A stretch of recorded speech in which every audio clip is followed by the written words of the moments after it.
Hi everyone. It's time for today's video based on New York Times connection game. It's basically a game where you create four groups of four words from 16 given words. You have seen the thumbnail, so you know what the first group we are discussing is. Watch to the end of this video and I will also tell you the other three groups of four words, what each word means, and what they have in common. Today's words are orderly, the words that mean orderly. The first one is clean. So, like clean your room, bring some order to your room, or clean your car. So clean means, in its simplest form, is a verb to clean things up. And usually a lot of times we use up with clean. So, you can clean your room. And so when you clean something up, it's either dirty or disorderly. But also you can say clean up your attitude, clean up your behavior. So it can be used for, non-physical things. Or he has a clean mind, has a clean heart, right? So, and it's a verb to clean, and there's a noun or an actual adjective, clean. This is clean. Look at these accounts and see if there is something shady going on. No, this is clean.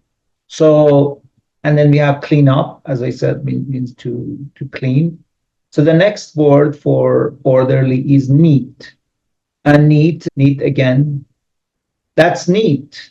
So neat is not a verb, it's just an adjective. And you can say everything was neatly arranged. So neatly and neat, right?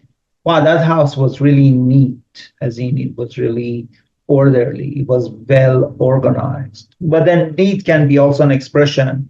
Neat, as in awesome, as in sweet. You have like an expression or a verb nitpick, which means to be extremely looking for problems in something in tiny bits. And then, yeah, that's a neat idea. Like that's a good idea. So you use neat for that. As I said, neatly done, neat. This is a neat solution. This is a good solution, right? The next one for orderly is tidy. And tidy is again both a verb and an adjective. Tidy things up. Again, tidy up, right? Everything is neat and tidy and clean, as in everything is just really tidy, like really neat, really well arranged. Did you tidy your place up, right? So tidy up, as in clean up, as in organize things, as in put things in the right order, arrange things. And then, so the next one is orderly. For orderly is trim. And trim usually means, you trim your hair, right? When you trim your beard, trim your hair, that's to trim, which is kind of like, setting things orderly and making your hair organized. But also you can trim, and trim usually means cutting. It has to do with cutting. It's scissors or other instruments. So you could trim your grass or trim your hedges or trim your, trim unruly branches. So trim usually has to do with cutting, but it also, your beard. And so the orderly words are clean, neat, tidy, and trim. Hey there, friend. Nice to meet you. I am Hamid. Sorry for the interruption.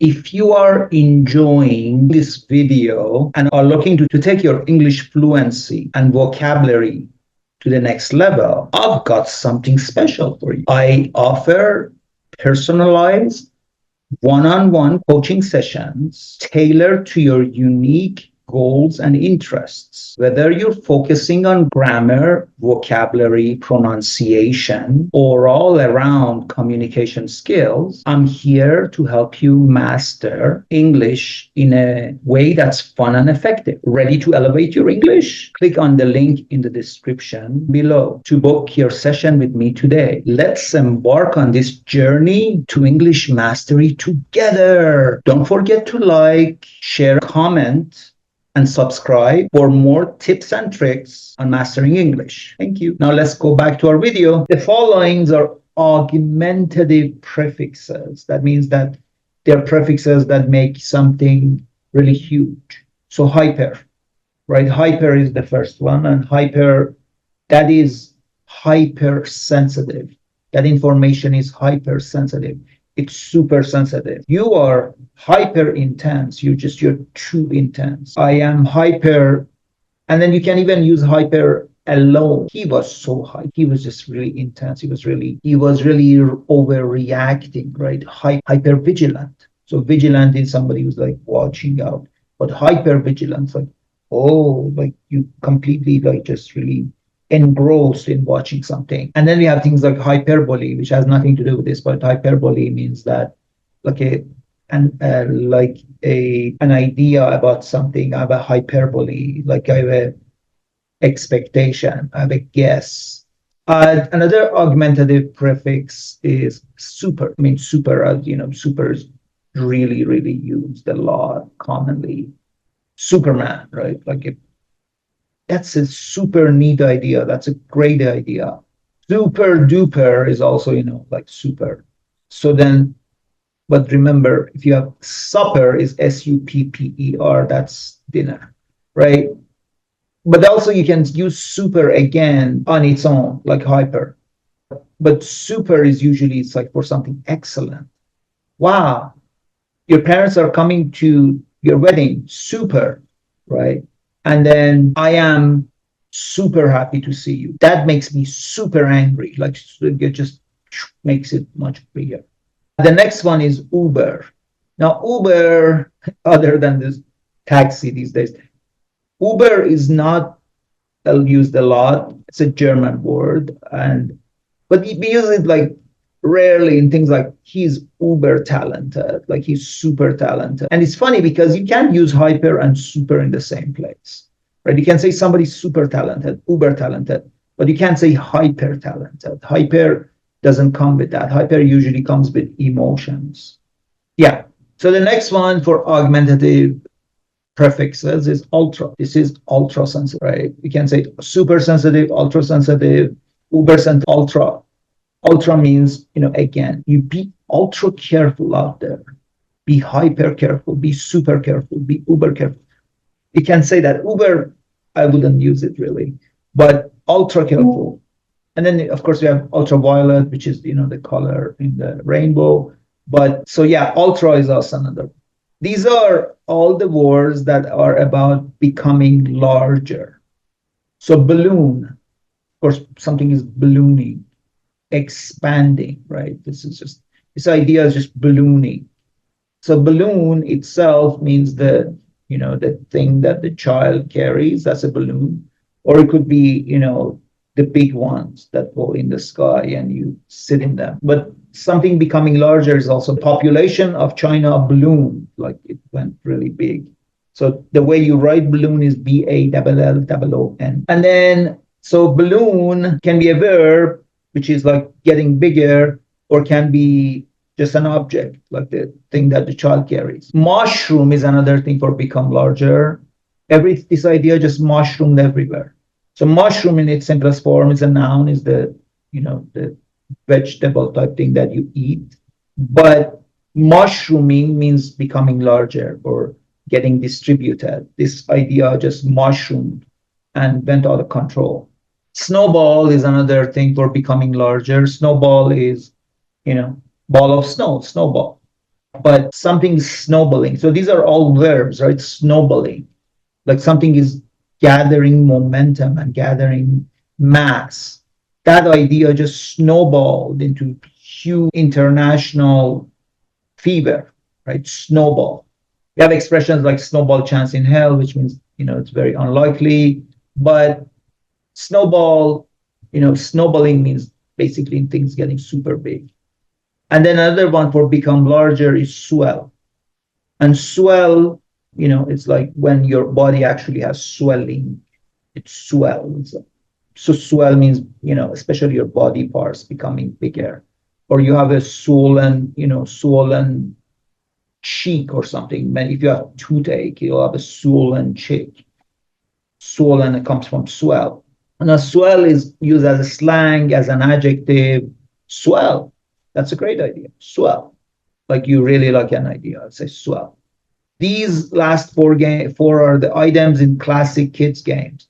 Domino. Domino, you play dominoes. Now, domino is usually these tiles, and we have a thing called domino effect where one tile hits another tile and it just the chain reaction. That's a domino effect. Jack, I've actually done a video on Jack. Jack means, Jack can mean anything, can mean the thing that you lift the car with. That's a jack. But Jack also, you can say jack of all trades, somebody who does a lot of things. And also Jack is it's a card, is a face card in playing cards. And you have king, queen, and then jack. And then we have jackknife, and then truck hits a car, it jackknifes it. And then we have jackrabbit, which is a type of rabbit.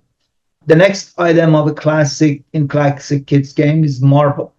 Now, marble in its simplest form is a type of stone which is very precious, very expensive. It's beautiful marble. That's the first definition of marble. But marble is also these little spherical things that are very tiny and made of glass usually, and kids play with them. Those are called marble. And because of that, we have the expression, somebody lost their marbles, which means somebody really got crazy. Somebody just lost their composure. That person just lost their marbles. Okay. That person just lost their marbles. And then finally, the items in classic kids games is stick. I made this joke before. What do you call a boomerang that doesn't come back? A stick. Okay. So stick, I've actually done videos on stick. Stick is, the tree branch. When you cut it, it becomes a stick, right? That's a stick. Or stick can be a walking stick or a cane, or like a blind person has or an old person has. That's a stick. But also we have a stick of a gun, stick of a dynamite, which is a unit, right? But then we have the verb stick. These are all noun sticks. And then we have the verb stick. Stick with me, as in stay with me. Sticking. This paper is sticking to my book, whatever, right? Or sticking. This is sticking, the act of sticking, gluing, right? That's why we have the expression stick around, which means, in TV or movies or YouTube videos, say stick around, don't go anywhere, right? And then we have the expression stick in the mud. This person stick in the mud, as in they're very, very kind of rigid. They don't play. They're not very flexible. And sticky, it's in something that sticks. So like, oh, that's just very sticky. I can't remove my hand. And then we have the expression stick up. This is stick up, which means, it's an armed robbery. So, and then stick to something and stick to the plan. That means that let's follow the plan. Let's not digress. That's sticking. And then we have sticking out. What's sticking out? Sticking out here, as in what's just becoming super conspicuous, right? So I hope you learned something. I hope you come back tomorrow. Have a great day.